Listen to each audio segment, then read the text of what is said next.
সেনাপ্রধানের দিক থেকে মূল ভেটোটা ছিল যে ডক্টর মোহাম্মদ ইউনূস কেন, why not any other person. Doctor Mohammad ইউনূসের নামে মামলা আছে, তিনি একজন কনভিক্টেড পার্সন। একজন কনভিক্টেড পার্সন আসলে কিভাবে একটা দেশের প্রধান উপদেষ্টা হতে পারে? আওয়ামী লীগ একটা লোককে একেবারেই দেখতে পারছে না, এবং বাংলাদেশে তো আলটিমেটলি 30-40% পিপল আওয়ামী লীগকে সাপোর্ট করে। এই 30-40% পিপলের মতামতের বিরুদ্ধে গিয়ে একটা লোককে প্রধান উপদেষ্টা করা উচিত? সেনাপ্রধান লাস্ট আমাদেরকে বলেছিল যে আমি বুকে পাথর চাপা দিয়ে এই সিদ্ধান্তটা মেনে নিচ্ছি। আমাদের এই দীর্ঘমেয়াদী পরিকল্পনাটা করতে হতো যে যখন থেকে আমরা ফার্ম ছিলাম যে শেখ হাসিনাকে চলে যেতে হবে, তারপরে কি হবে? আমরা তো আর শেখ হাসিনা চলে যাওয়ার পরে দেশটাকে ছেড়ে দিতে পারি না। তো এই জায়গা থেকে আমরা দেখা যায় যে এই চিন্তাটা আস্তে আস্তে আসতে থাকে, কিন্তু ওই সময়টাতে আসলে এটা বিশ্বাস করাও কঠিন ছিল যে 5 তারিখের মধ্যেই হয়তো হয়ে যাবে। আমাদের তো এমনকি সশস্ত্র অভ্যুত্থানের প্রস্তুতিও ছিল। 5 তারিখ যদি আমরা সফল না হতাম, হয়তো আমরা অস্ত্র তুলে নেওয়ার ঘোষণা দিতাম, এবং নাইট বাই ভিডিও বার তো রেডি রেখেছিল, আমিও কি ঘোষণা দিব সেটাও রেডি ছিল। তবে এর আগে আমরা এটা অনুভব করি যে পরবর্তীতে আমরা আসলে দেশটার আসলে কি হবে শেখ হাসিনা চলে যাওয়ার পরে। সেই জায়গা থেকে মানে এটা কোনো কালেকটিভ ডিসিশন এরকম ছিল না, এমন না যে আমরা মিটিং করে ডিসিশন নিয়েছি যে ডক্টর ইউনূসকে প্রধান উপদেষ্টা বানানো হবে বা এরকম কিছু। তখন আমার মূলত যোগাযোগ হয় ইয়ের সাথে, যে যোগাযোগ হচ্ছিল আমেরিকান এম্বাসির কয়েকজনের সাথে। এর পাশাপাশি হচ্ছে সাবেক ছাত্রদলের এক বড় ভাই আছেন শামীম ভাই, উনি মিরপুরে অর্গানাইজার হিসেবে খুব ভালো ভূমিকা পালন করছিলেন। তো ওনার সাথে আমার যোগাযোগ হচ্ছিল। উনি মূলত ওনার যোগাযোগটা ছিল মূলত মুশফিকুল ফজল আনসারি ওনাদের সাথে আর কি। তো ওনার মাধ্যমে আমার ডক্টর আলী রিয়াজ, তারপর হচ্ছে বদির আলম মজুমদার স্যারদের সাথে যোগাযোগ হয়। ওনাদের সাথে আমি কথা বলি। 1 তারিখ যখন আমরা আমাদেরকে ডিবি থেকে ছেড়ে দেওয়া হয়, সেদিন প্রাথমিক কথা হয়, কিন্তু 2 তারিখ মূলত আসল কথাবার্তা শুরু হয়। ওনাদের সাথে কথা বলে, এবং ওনাদেরকে তখন আমি জিজ্ঞেস করছিলাম যে ডক্টর মোহাম্মদ ইউনূস কি আসবেন কিনা যদি আমরা আহ্বান করি। তো সবার একটা কমন কথা ছিল উনি আসবেন না, কারণ ওনাকে এর আগেও তো অনেকবার চেষ্টা হয়েছে আহ্বান করার। ওই 24-এর নির্বাচনের আগেও একটা আলোচনা ছিল, এবং এর আগেও 19 সালের দিকে একটা আলোচনা ছিল। এর আগেও যখন তত্ত্বাবধায়ক সরকার ছিল তখনও ওনাকে আনার চেষ্টা করা হয়েছিল, বাট উনি সবসময় পলিটিক্যালি থেকে রিফিউজ করেছেন, দূরে থাকতে চেয়েছেন। তো আলী রিয়াজ স্যারও আমাকে বললেন, বদির আলম মজুমদার স্যারও বললেন যে উনি আসবেন না। আরও যাদের সাথে কথা হচ্ছিল উনি রাজি হবেন না, এই ধরনের একটা কথা ছিল।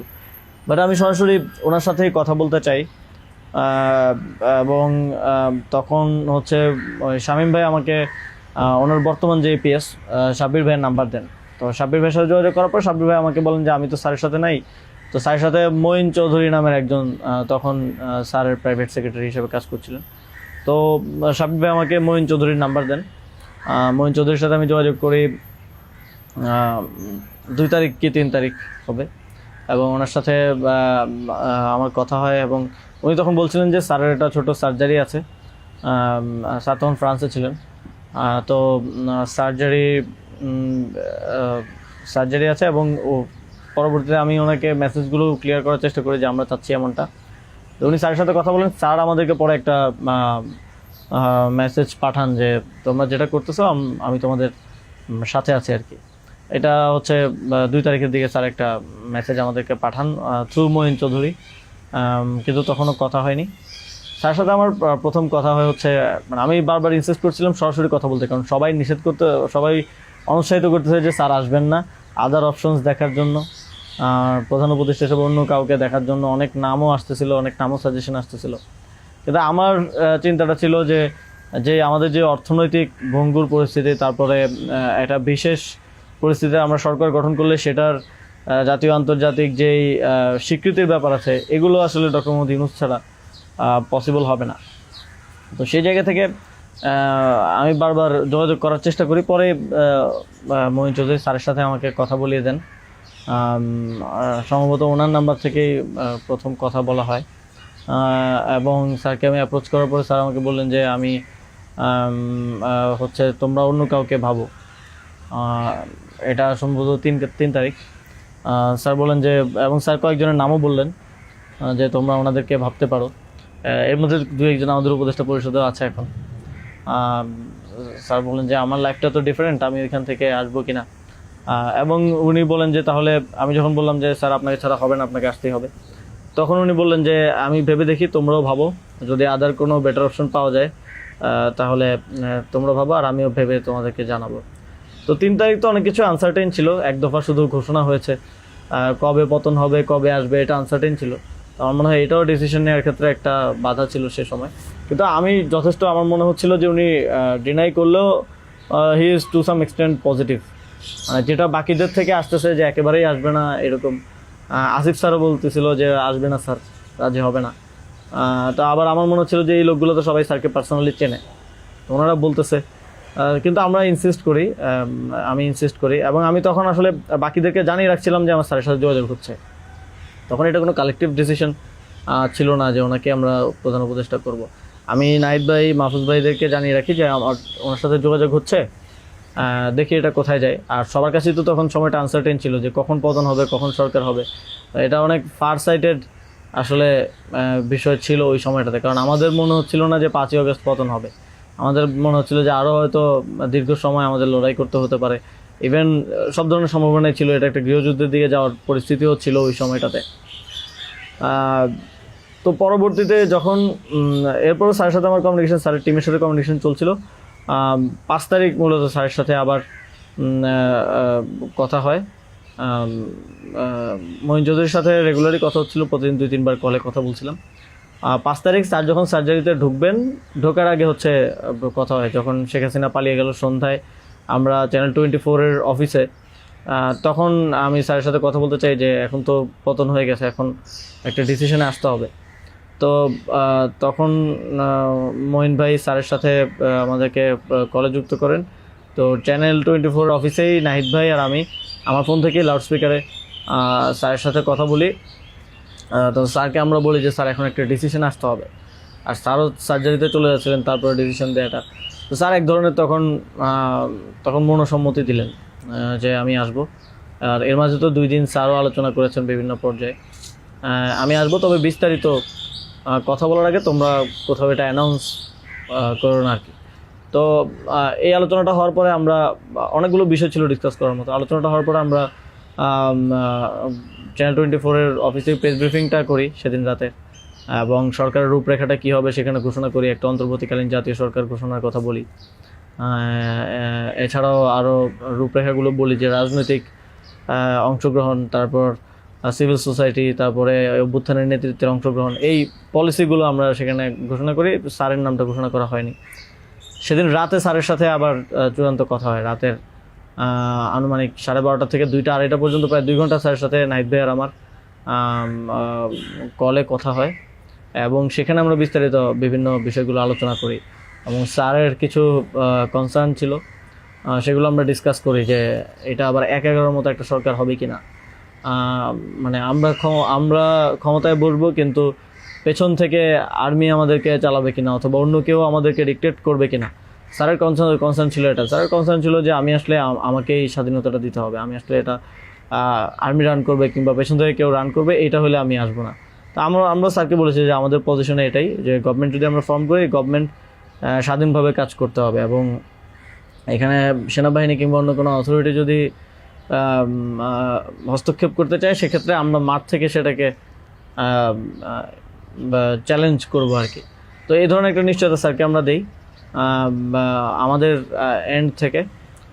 তারপর এক ধরনের কথা হয় যে উপদেষ্টা পরিষদ কেমন হবে, স্যার আমাদেরকে বলেন যে তোমরা ঠিক করো, আর স্যার কিছু সাজেশন দেন। স্যারের টিম থেকে 6 তারিখ সম্ভবত প্রায় 5 তারিখ রাতেই 23-24টা নাম আসে আমার কাছে। তো ওই নামগুলোর সাথে আমরা যে নামগুলো ঠিক করি প্রায় কমন ছিল অনেকগুলো। তারপর আমরা একটা লিয়াজু কমিটি করা হয়, যারা হচ্ছে সকল রাজনৈতিক দলের সাথে আলোচনার ভিত্তিতে একটা উপদেষ্টা পরিষদ গঠন করবে। তো ওই লিয়াজু কমিটির আহ্বায়ক ছিল মাহফুজ ভাই। তো ওনারা কমিউনিকেশন শুরু করে দেয় জামাতের সাথে, বিএনপির সাথে, আরও যারা রাজনৈতিক দল আছে, সিভিল সোসাইটি আছে, তাদের সাথে যোগাযোগের মাধ্যমে সবার থেকে নাম প্রস্তাব আসতে থাকে। কিছু নাম ছিল কমন, আমাদের এখানেও কমন, যেমন কিছু মানুষজন, যেমন সালাউদ্দিন আহমেদ স্যার, উনি তো অর্থনীতিতে বাংলাদেশে মানে এই মুহূর্তে যদি আমরা চিন্তা করি তাহলে ওয়ান অফ দ্য বেস্ট। তো ওনার নামটা সব দিক থেকে আসে।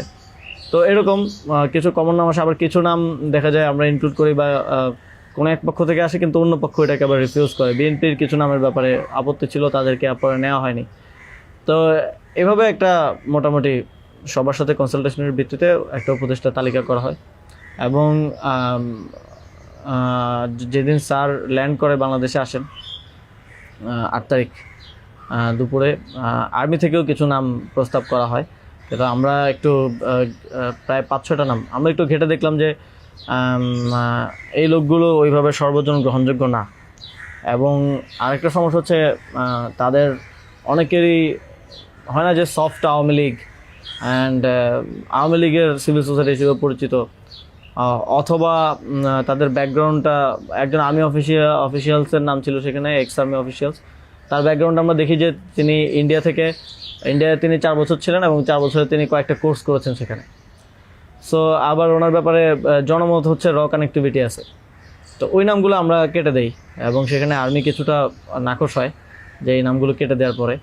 এবং ওই স্যারের সামনে রেখেই, কারণ স্যার ওই যখন ভিভিআইপি লাউঞ্জে স্যার ছিলেন এয়ারপোর্টে, তো স্যারের সামনে রেখে আমি আর আসিফ স্যার নামগুলো কেটে দিই যে এই নামগুলো তো আমরা দেই নাই। সেখানে আর্মি চিফও ছিলেন। তো আমাদের ইয়েটা ছিল এটাই যে আগের রাতে আমরা যেটা কথা বললাম যে এই উপদেষ্টা পরিষদে যদি আর্মির লোকজনই বেশি থাকে তাহলে তো এটা দিন শেষে আর্মি ব্যাগ আবার 111 টাইপ গভর্নমেন্টই হচ্ছে। সেই জায়গা থেকে আমরা এই নামগুলো নিতে চাইনি। তবে সেখানে আমরা যুক্তি দিয়েছি যে কারণ সবার প্রোফাইলটা যখন আমরা একটু ঘাটাঘাটি করেছি দেখেছি সবারই কোনো না কোনো প্রবলেমেটিক এলিমেন্ট সেখানে আছে। হয় তার র কানেক্টিভিটি হিসেবে জনমত আছে, মানুষের মধ্যে গুঞ্জন আছে, অথবা তার আওয়ামী লীগের সিভিল সোসাইটি হিসেবে পরিচিতি আছে। তো এই ধরনের একটা বিষয় ছিল ওই 5-6টা নামের মধ্যে, যে কারণে আমরা সবগুলো নামই প্রায় কেটে দিয়ে শুধু একটা নাম আমরা রেখেছিলাম সিএসটি উপদেষ্টা যিনি আছেন। কারণ আমাদের কাছে মনে হচ্ছে ওইটা সেন্সিটিভ জায়গা এবং দেশের এরকম একটা ট্রানজিশন টার্মাল সিচুয়েশনে যেহেতু আর্মি পুরোপুরি আমাদের পার্বত্য অঞ্চলের সমস্যাগুলো ডিল করে, তো সেখানে তাদের কথাটা রাখা উচিত। সেই জায়গা থেকে ওনার নামটা আমরা রাখি, শুধু আর্মির প্রপোজাল থেকে বাকিগুলো কেটে দেওয়া হয়। তো এভাবেই একটা এবং এছাড়াও আরেকটা ইয়ে ছিল যে 6 তারিখ আর্মির সাথে আমাদের একটা বৈঠক হয়, 3 বাহিনী প্রধান তারপর রাষ্ট্রপতি, প্রায় 4 ঘন্টার একটা বৈঠক হয়। যেটার মূল কথাটা ছিল যে সেনাপ্রধানের দিক থেকে মূল ভেটোটা ছিল যে ডক্টর মোহাম্মদ ইউনূস কেন, why not any other person. তো আমরা আমাদের জায়গায় অ্যাডামেন্ট ছিলাম, বিকজ আমরা তো 5 তারিখ রাতেই ঘোষণা দিয়ে দিয়েছি যে doctor Mohammad Yunus will be the chief adviser of the next interim government. এবং সেটা এক ধরনের বৈপ্লবিক কায়দায় আমরা ভিডিও বার্তা দিয়ে ঘোষণা দিয়ে দিয়েছি, আমরা কোনো নিয়মের কিংবা সংবিধানের তোয়াক্কা সে সময়টাই করে নেই। কিন্তু উনি বারবার বলার চেষ্টা করছিলেন যে ডক্টর মোহাম্মদ ইউনূসের নামে মামলা আছে, তিনি একজন কনভিক্টেড পারসন। একজন কনভিক্টেড পারসন আসলে কীভাবে হতে পারে, একটা দেশের প্রধান উপদেষ্টা হতে পারে। তো আমরা যখন এগুলো ডিবাঙ্ক করতেছিলাম কথাগুলোকে যে এগুলো তো আওয়ামী লীগের সময়ের পলিটিক্যালি মোটিভেটেড মামলা, এই মামলা তো দেখা গেছে সবার নামে পাওয়া যাবে, আমাদের নামেও আছে। তো এটা বলার পর আবার ওনারা আরেকটা কথা বললেন যে সোসাইটির একটা বড় অংশ তো আসলে ওনাকে হেট করে, এবং বড় অংশ বলতে উনি তখন সরাসরি বলেছেন যে আওয়ামী লীগের অন্তর্বর্তীকালীন সরকারটা তো সবার কাছে গ্রহণযোগ্য হতে হবে। এখন আওয়ামী লীগ তো ডক্টর মোহাম্মদ ইউনূসকে 2 চোখে দেখতে পারে না, একদম অপছন্দ করে। তো এখন এই আওয়ামী লীগ একটা লোককে একেবারেই দেখতে পাচ্ছে না, এবং বাংলাদেশে তো আলটিমেটলি 30-40% পিপল আওয়ামী লীগকে সাপোর্ট করে। এই 30-40% পিপলের মতামতের বিরুদ্ধে গিয়ে একটা লোককে প্রধান উপদেষ্টা করা উচিত। তো আমরা তখন বললাম আওয়ামী লীগ এমন কিছু না যেটা নিয়ে এখন আমাদের কনসার্ন হওয়া উচিত। আওয়ামী লীগকে আমরা পরাজিত করেই এই প্ল্যাটফর্মে আসছি, এখানে আমরা বসছি। আওয়ামী লীগ কি চাইলেও না চলে এটা এখন আর ম্যাটার করে না কোনোভাবেই। কিন্তু উনি বারবার এই কথাটা ঘুরে ফিরে বলতেছিলেন যে এই সরকার তো একটা নির্বাচন আয়োজন করবে, এই জন্য বিএনপি আওয়ামী লীগ সবার কাছে এই সরকারের গ্রহণযোগ্যতা থাকা প্রয়োজন। আওয়ামী লীগ তো প্রধান ডক্টর মোহাম্মদ ইউনূসকে একেবারেই দেখতে পারে না, ওনাকে আওয়ামী লীগ মেনে নেবে না উনি আসলে। কিন্তু আমাদের কথা ছিল যে আওয়ামী লীগ তো এখন আর এই মুহূর্তে ডিসিশন মেকিংয়ে আওয়ামী লীগ ম্যাটার করে না। একটা গণহত্যা ঘটনার পরে সে কি ভাবলো বা তার কি পজিশন, দ্যাট ডাজন্ট ম্যাটার। আর এরপরও ওনারা নানা ধরনের যুক্তি দিতে পারে, এবং শেষে 4 ঘন্টা এই বিষয়ের উপরে ডিসকাশন হয়। 4 ঘন্টা, আধা ঘন্টা হয়তো অন্যান্য ইস্যুস নিয়ে ডিসকাস হয়েছিল, বাট 4 ঘন্টা প্রায় 3.5 ঘন্টা ইস্যু নিয়ে ডিসকাস হয়। তো এখানে আসছিলাম আমি, নাহিদ ভাই, মাহফুজ ভাই আর নাসির ভাই। আর বাকি আমাদের সাথে যারা ছিল তারা বাইরে অপেক্ষা করছিল। আসিফ স্যার ছিল, তারপরে তানজিমুদ্দিন স্যারও ছিল, আরও সমন্বয়িকা ছিলেন আরও 10-12 জন, সবাই বাইরে অপেক্ষা করছিল আর কি এই 4 ঘন্টা। তো তারা বারবার 2বার হচ্ছে বিরতি দিয়ে আমাদেরকে আবার ভাবতে বলে আবার চলে যেত, আবার এসে আবারও একই জায়গা থেকে কথা শুরু করতো। মানে আমরা বুঝতে পারছিলাম যে ডক্টর মোহাম্মদ ইউনূসকে এখানে এস্টাবলিশমেন্ট কোনোভাবেই চাচ্ছে না। আর আমাদের কথা ছিল আমরা ঘোষণা দিয়ে দিছি, এবং আমরা এক ধরনের হুমকি সুরে সেখানে বলি যে যদি এটা রাষ্ট্রীয়ভাবে না হয়, যদি রাষ্ট্রপতি ঘোষণা না দেয় ডক্টর মোহাম্মদ ইউনূসকে প্রধান উপদেষ্টা হিসেবে, তাহলেও আমাদের কিছু যায় আসে না, কারণ আমরা অলরেডি ঘোষণা দিয়ে দিয়েছি। আমরা আমাদের তৈরি করা উপদেষ্টা পরিষদ নিয়ে শহীদ মিনারে গিয়ে শপথ নিব। এই হুমকিটা দেওয়ার পরে তারা একটু মানে নড়ে চড়ে বসে, এবং তারা গিয়ে রাষ্ট্রপতির সাথে ডিসকাস করে আসে। এবং সেনাপ্রধান লাস্ট আমার মনে পড়ে আমাদেরকে বলেছিল যে আমি বুকে পাথর চাপা দিয়ে এই সিদ্ধান্তটা মেনে নিচ্ছি। এবং তো আমাদের জায়গাটা ছিল খুবই রিজেক্ট, যে ডক্টর মোহাম্মদ ইউনূসকে না আনতে পারলে এখানে একটা শক্ত সরকার গঠন করা পসিবল হবে না। এবং আর্মির যেই মোটিভেশন ছিল, এটা আবার 1-11-র মতো একটা সরকার গঠন করার তাদের মোটিভেশন ছিল। যখন তারা নামগুলো দেয়, 6টা-7টা উপদেষ্টার নাম দেয়, তখন এটা বোঝা যায়, এবং ডিকটেট করার এক ধরনের। তো আমরা যদি এখানে অন্য কাউকে নেই যার পার্সোনালিটি এত স্ট্রং না, তাহলে আলটিমেটলি আমরা আসলে অন্য কারো দ্বারাই পরিচালিত হব, ড্রিভেন হব। এই সরকারটা আত্মনির্ভরশীল একটা স্বতন্ত্র সরকার হতে পারবে না। তো তারপর তো ঘোষণা দেয়, রাষ্ট্রপতি ঘোষণা দেয় ডক্টর মোহাম্মদ ইউনূসকে প্রধান উপদেষ্টা হিসেবে 6 তারিখে, এবং 8 তারিখ হচ্ছে পরবর্তী উপদেষ্টা পরিষদটা গঠিত হয়। 8 তারিখ শপথ অনুষ্ঠানটা হয়। স্যার যখন সার্জারি শেষ করে দেশে আসেন, তারপর ওই দিন সন্ধ্যায় সরকারটা গঠিত হয়।